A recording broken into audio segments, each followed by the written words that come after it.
সিজুর renew করার ক্ষেত্রে civic পরীক্ষা অফিসিয়াল দিক থেকে ব্যাখ্যা সমাজকর্মী উবায়দুল্লাহ কোয়েটস জানিয়েছেন, সাধারণত সিজুর বাসস্থান অনুমতির কার্ড রিনিউ করার জন্য সিভিক পরীক্ষা দেওয়া বাধ্যতামূলক নয়। তবে ফ্রান্সের অভিবাসন আইনে সিজুর স্ট্যাটাস পরিবর্তন, যেমন ১ বছর থেকে ৪ বছর বা ১০ বছরের বাসস্থান অনুমতিতে উন্নীতকরণ করতে গেলে সিভিক পরীক্ষা দিতে হয়।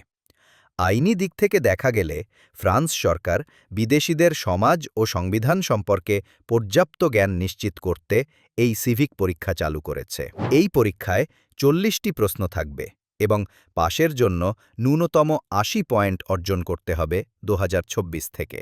পরীক্ষাটি সাধারণত প্রেফেকচারের অধীনস্থ অথবা অনুমোদিত প্রতিষ্ঠান থেকে নেওয়া হয়। ফ্রান্সের সিভিক পরীক্ষা একটি গুরুত্বপূর্ণ আইনি প্রক্রিয়া, যা অভিবাসীদের দেশীয় আইন, সাংস্কৃতিক মূল্যবোধ ও নাগরিক কর্তব্য সম্পর্কে সচেতন করে, যাতে তারা সমাজের সম্পূর্ণ অংশীদার হতে পারে বলে তিনি মনে করেন।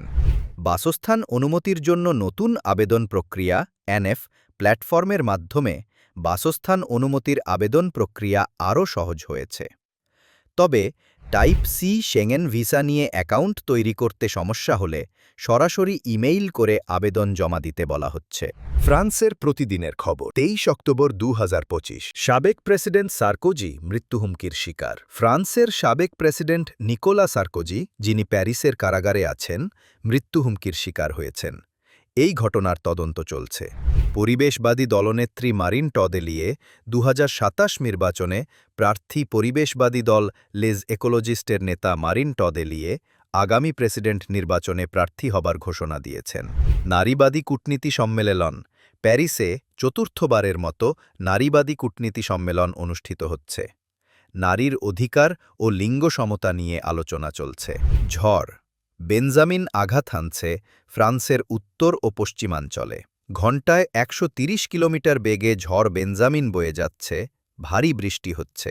পরিবহন পরিষেবা বিঘ্নিত ঝড়ের কারণে প্যারিস ও আশেপাশের এলাকায় ট্রেন পরিষেবা বন্ধ বা বিলম্বিত হচ্ছে।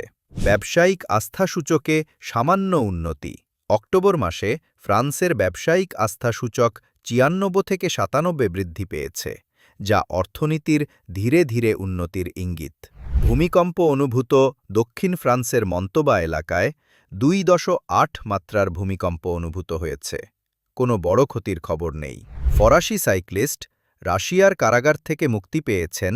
বিশ্ব রেকর্ড ভাঙার চেষ্টা করার সময় আটক ফরাসি সাইক্লিস্ট আজ আদালতের আদেশে মুক্তি পেয়েছেন।